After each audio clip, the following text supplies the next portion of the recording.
Coming up next on this episode of Outlook TV. OUTtv hosts RuPaul's screening party. Quebec City's Drague Bar. Thousands come up for Nanaimo Pride.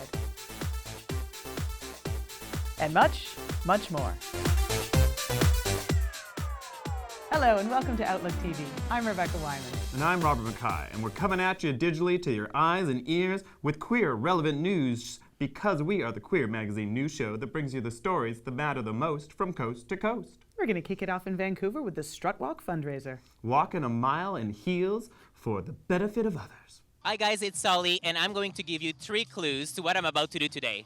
Number 1 is June in Vancouver. Number 2, I have a fabulous Pride outfit here at Sutton Beach. And number 3, I am rocking these heels. That's right, I'm at the 2019 edition of the STRUT Walk. Before I start this fabulous walk, I'm going to talk with some of the participants and the organizers of this annual fundraiser for the Foundation of Hope. Watch out. So STRUT is essentially a walkathon, and what that does is we start out by launching an event that goes over a period of time. We usually have a launch party where we bring together all of our community partners, all of our corporate partners and supportive partners, and our donors, participants, and we launch the STRUT fundraising period. And then we collectively build the fund that way, and then today we meet and everyone gathers and we celebrate community and we do the walkathon. Of course, unicorns with the Pride colors for diversity and because we're fabulous.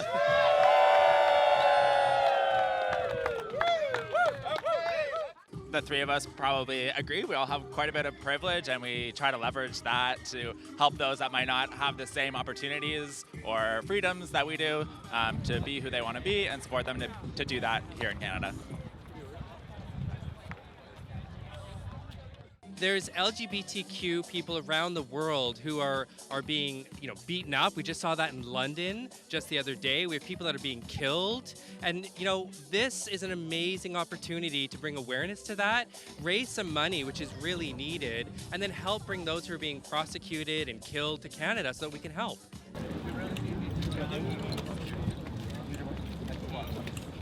My friend from the Sudan had his boyfriend buried in the sand up to his head, and they were throwing rocks at him for being gay. He went to Greece, went to France, went to England, and came over here as a refugee. I mean, we really need to recognize how important this is for individuals, and when you hear the personal stories, I mean, I literally cried. He watched his boyfriend, be killed. We are here to raise money to help those who cannot be free and enjoy life, such as we are today in this amazing city. We need to help these people. We need to bring them to a place where they can be their true selves, live their truth, and be who they are. Last year, we were able to financially assist in the rescuing of 11 individuals, and we funded 2 separate programs to help them once they get here. So, all volunteer run. It's really amazing. So when anyone donates to the Foundation of Hope, your money goes right to our grant programs. I guess these heels were not made for walk-in, but I made it anyways. For Outlook TV, this is Ollie in Vancouver. Well, it isn't one of our coasts, but Puerto Vallarta sure has a lot of Canadians in it. That's right. Gouda Gabor was down from Victoria in Puerto Vallarta to show how Canadian drag queens do it.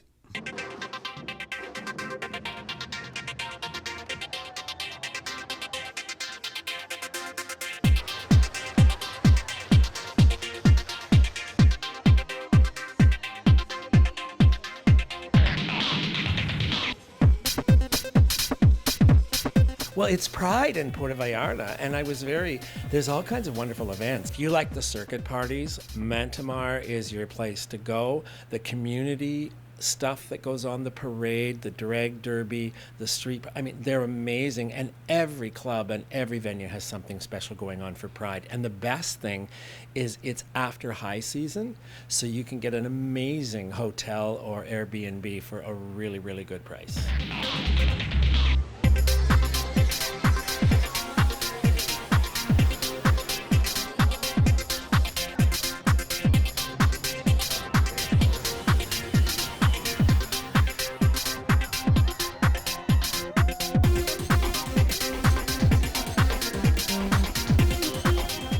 zing went the strings of my heart. Ladies and gentlemen, once again, welcome to the beautiful Encanto Vallarta. Yes! Yes, I am the legendary Guda Gabor, one of the famous Gabor sisters. I'm here at Encanto Vallarta because I moved here. I bought a place here and moved here last November. And I'm spending half the year here and half the year in Canada.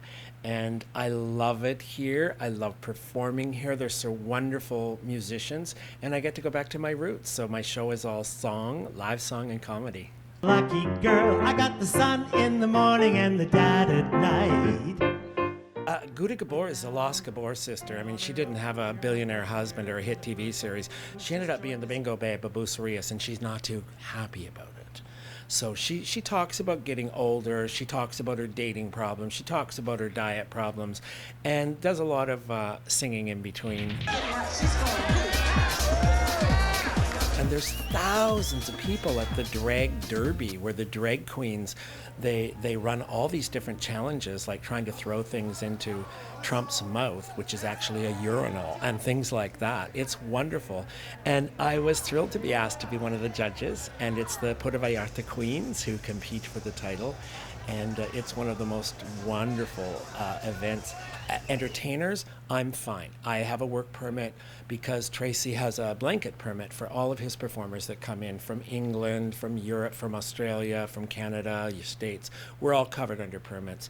But it's very, very difficult to get work here. They don't want you taking jobs away from a national, and we understand that. So to come down to vacation, come on down. Or if you're getting close to retirement age, there's a lot of Canadians that do retire here in Puerto Vallarta.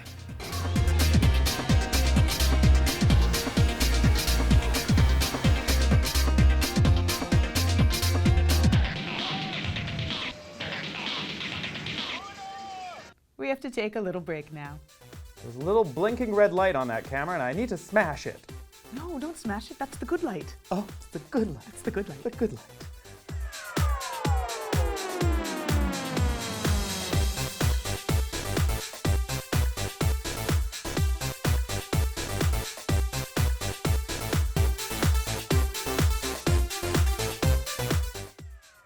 Welcome back. You're watching Outlook TV. Up next, we have the Rainbow Roundtable had a special occasion in Vancouver. It's true. It was Elder Prom. Oh, it gives a whole new meaning to dancing to the oldies.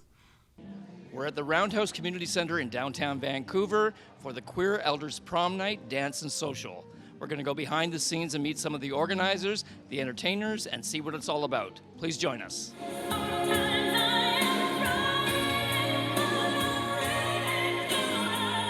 One of my key focuses in the last little bit is working with LGBTQ2S friendly older adults. And I went up to Travis Jones and I said, I'm looking for another program that brings in queer older adults. And we came up with a concept called Rainbow Roundtable, and it's just taken off. And tonight is our Queer Elders Prom that has taken off from many different things. Can you talk a little bit about tonight? It's the culmination of the older and creating it seniors art and culture exhibition here at the Roundhouse. And they decided to make it a queer event, which is awesome. We have the Vancouver DMS is here to crown the prom king, queen, or non-binary royal. We have Sushi Bar, who's Empress 24. It's her 25th year anniversary. She's here to host the event tonight and MC. We have a dance lesson by Not So Strictly Ballroom, which is headed up by Pat Hogan. We have a photo booth, which is sponsored by Beau Photo, and we have DJ K-Tel. I was honored to be asked to be able to decorate this with three other fellows, Pete, Mike, and Grant, who are here. And we worked for 2 months making all of the paper flower arrangements, which you can see around the room, and the chandelier, which is in the ceiling, and the swag draperies. So it was a lot of fun. From the Fraser Valley, and the Fraser Valley ain't pretty, so this is it. That's a song of mine, by the way. The Fraser Valley ain't pretty, so, look it up online if you'd like. You're a singer? Yes, I am, yeah. Uh-huh. I've been in numerous gay bands over the last decade. Literally, I'm celebrating my 25th anniversary as an Empress of Vancouver, and I was Empress number 24. So, yes, and this year, March 14th, at the Commodore Ballroom, we are celebrating our coronation. I've been involved with Not So Strictly Ballroom, and Diana from the Roundhouse wanted to put on a prom, and she knew that we did these dance classes. Somehow we all got involved, from our different perspectives. Back in 1986, when we had our exposition, this was actually the Railway Pavilion because it was Man in Motion, and there was a lot of wonderful things going on in Expo 86. And so with the help of the community and with the help of a lot of hard work, we turned this into the beautiful facility we have today. Rainbow Roundtable meets Friday nights at 6:30 p.m. to 8:30 p.m. and sometimes 6:30 to 9. We do things like watch movies and eat pizza. We go in limousines to see plays at local theaters.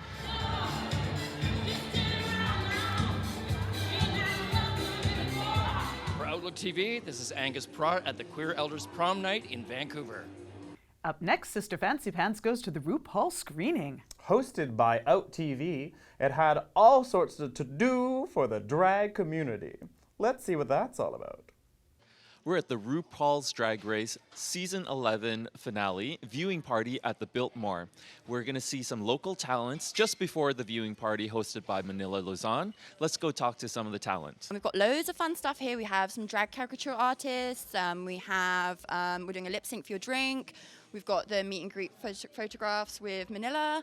We've got a raffle, which is going to some local LGBT charities. So lots of fun things. And then most importantly, we've got Manila coming and some amazing local drag talent. When I first started doing drag about 4 years ago, that was around season 7, I think. And I really just loved Trixie's makeup, so everything was really big. I had big eyeliner and big brows, and I'm like balding as a real person, so I had lots of space to draw on. I tried to cover all of it, and now I try to be more demure and like feminine, so I've toned it down a little bit. Yeah.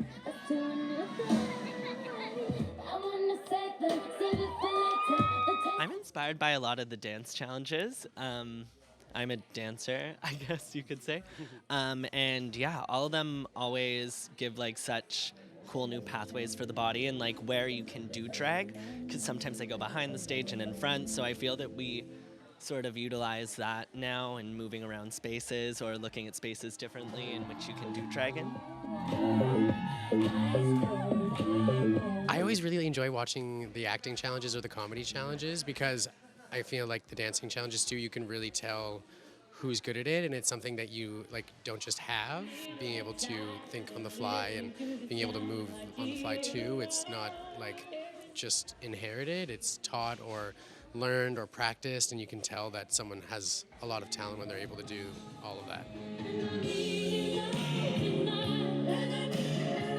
As a whole, RuPaul's Drag Race has become so prolific. It's such a cultural touchstone moment. And I definitely started watching the show before I ever wanted to do drag, although it's not the entire reason of why I started to do drag. But I think it's nice to see something so popular and so successful reach people who it wouldn't otherwise outside of the queer community and make a career in drag that much more viable. And of course, you just get to see so many creative people do what they do on such a grand scale with so much support behind them. I guess that really helps you look at what you do and finesse what you do, and then also maybe sometimes break the rules of what they do.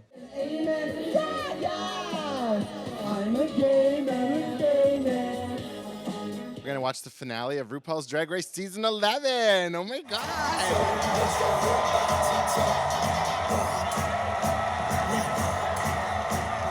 And this is Sister Fancy Pants for OutlookTV at the Biltmore Cabaret. Let's head out to Quebec City now with Ollie. Ollie was in attendance to a drag bar, but not just any drag bar, the most Canadian Quebecois drag bar, Le Drague. Oh, Le Drague. Quebec City has a vibrant LGBTQ community. I'm meeting today with one of the main figures on the scene, Gabrielle. Gabrielle's going to talk to us about her 4 shows at Le Drague Cabaret nightclub, about her experience at the French-Canadian version of The Voice, and what's going to happen this summer at Quebec City Pride. I started off doing drag, doing the musical Hairspray. So I played the mother, I played Edna Turnblad in Hairspray, and then got gigs hosting, and now I'm a full-time drag queen. Can you tell us about your 4 shows? On Sundays, I host Diva Nation, which is a show where I have guests, and there's a 360 stage. So usually we have a 360 stage, so we have people all around us, which is really special. And we also do special requests, which is really fun. On Mondays, it's a 2-person show. It's a jukebox, so it works exactly like a jukebox. People tip, and we'll perform whatever song they want to hear. On Wednesdays, I host karaoke, so whatever song you want to sing, we'll sing together. And on Thursdays, it's Big Black and Beautiful with Barbada and myself.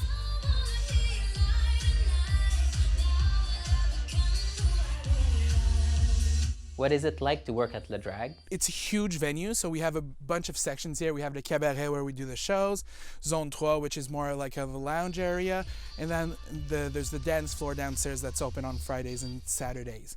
So it's a huge bar, it's a huge complex. You can come by and you're for sure get whatever you want to get out of this place.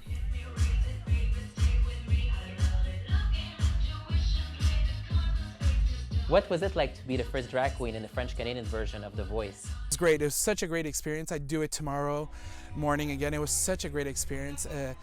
It's great to have drag queens becoming mainstream in Quebec. It's a new thing. We're trying. There's a handful of us trying to get the art of drag mainstream, and we're getting there. To have a drag queen on The Voice is huge.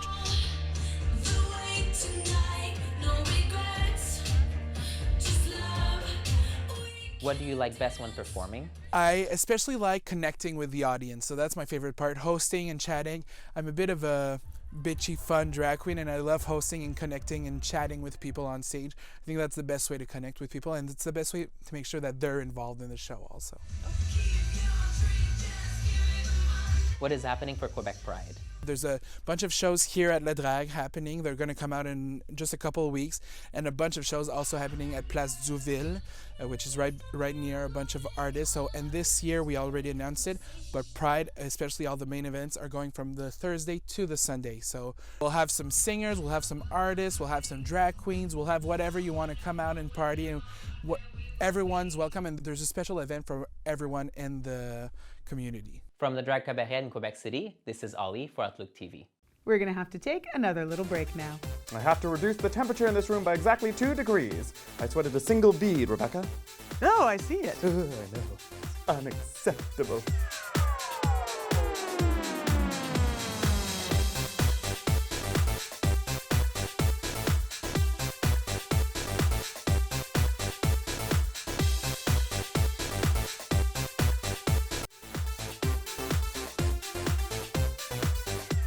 Welcome back. You're watching Outlook TV.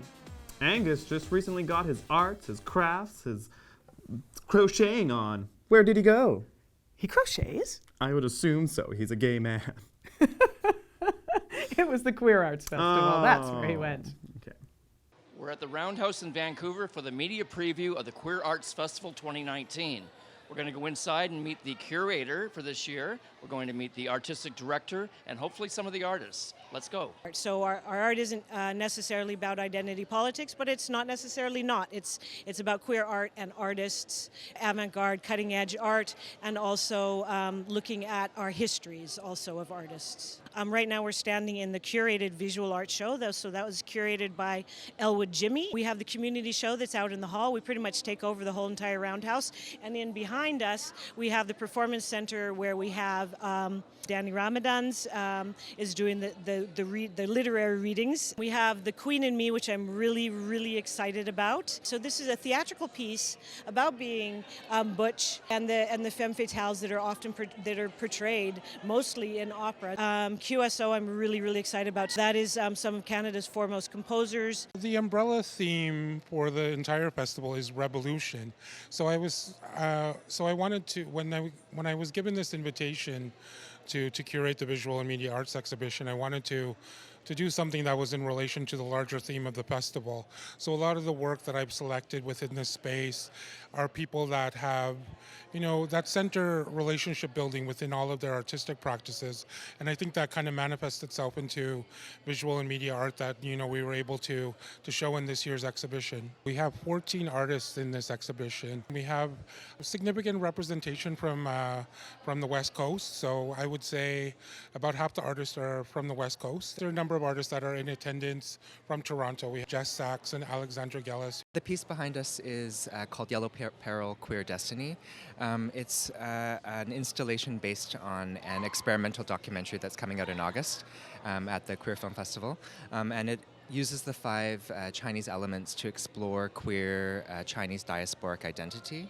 And it features the drag artist made in China. And to really work with the landscape in conjunction with these Chinese 5 elements. So starting with wood, which leads into fire, which leads into earth, which leads into metal, and then ending on water. So these are the elements that we really, really work with in the film.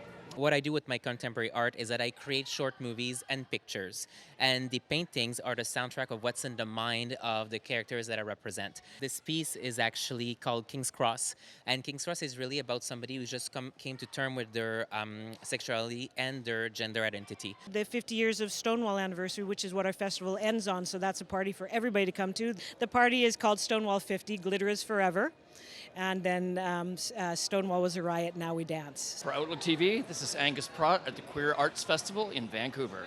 Well, let's head out to Nanaimo now, like 20,000 other people did. 20,000? Yes, that's how many people went to Pride this year in Nanaimo. That sounds like 10,000 more than last year. Yes, your math is solid. Nanaimo has more than bars to offer. Let's see how their Pride goes in layers.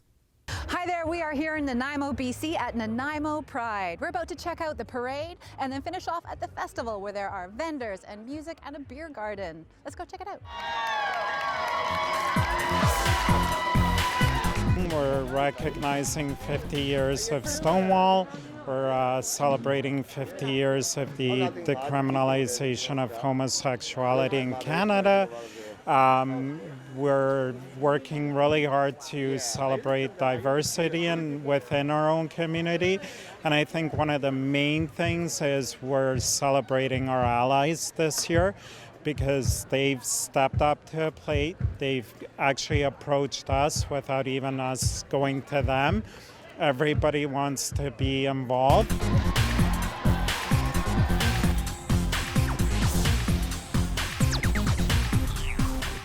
We've had a full week of events, old and new events. We've had a full week, first time. So we had like yoga, we had 2 comedy shows, we had a queer youth dance. Today the parade and festival, so we have more vendors for the festival, more parade entries than ever before.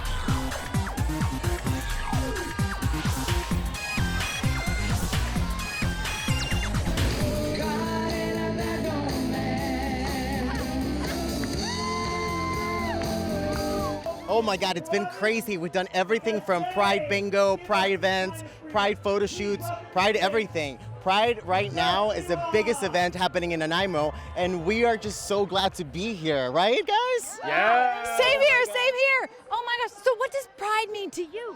Pride is a chance to just be myself and to encourage other people to just celebrate their uniqueness. Oh, fantastic. What's been your favorite part of Pride? All the boys, to be honest. Good answer, good answer. I've enjoyed all the colors and, seeing people be in their elements, and, Pride is a time to express yourself in a way that you can't express yourself on regular days.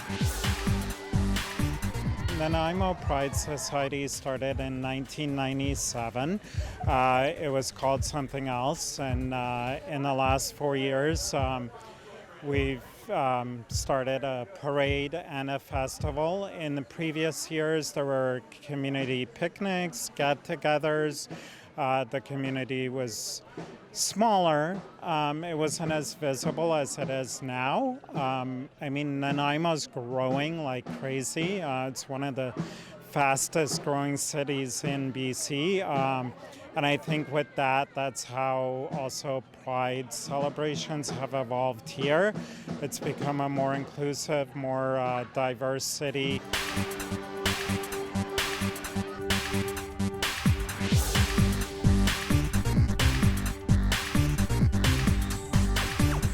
Primetimers Nanaimo is an organization it's a social group really, and we have meetings and we have lunches, and we have the pub night. We enjoy going out for meals together, and but basically we're just a social group, but we belong to Primetimers International.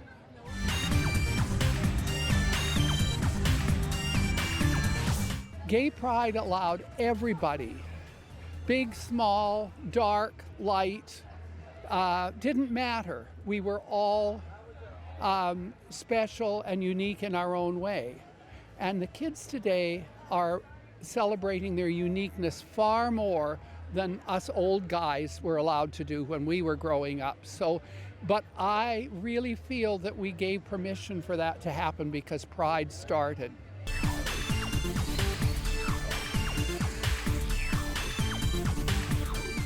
Okay, everyone, I want to ask one of you, what is your favorite part of Nanaimo Pride?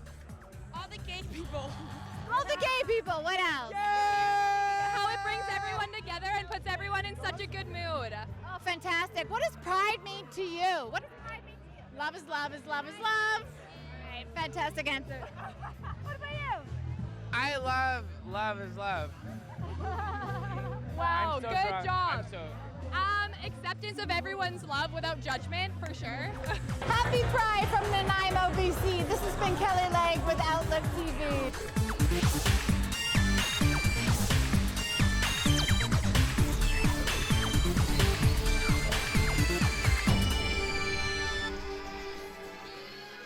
And that is all the time we have for this episode of Outlook TV, but you know we'll be back very soon. And though we may be leaving you now, we will join you forever in the social medias, be it Facebook, Twitter, Instagram, Grindr, and you can email us at OutlookTV. We're always connected. We're on Grindr? I am. Oh, right. Okay, good. Anyway, thank you so much for joining us. I'm Rebecca Wyman. And I'm Robert Mackay. Stay fabulous, Canada!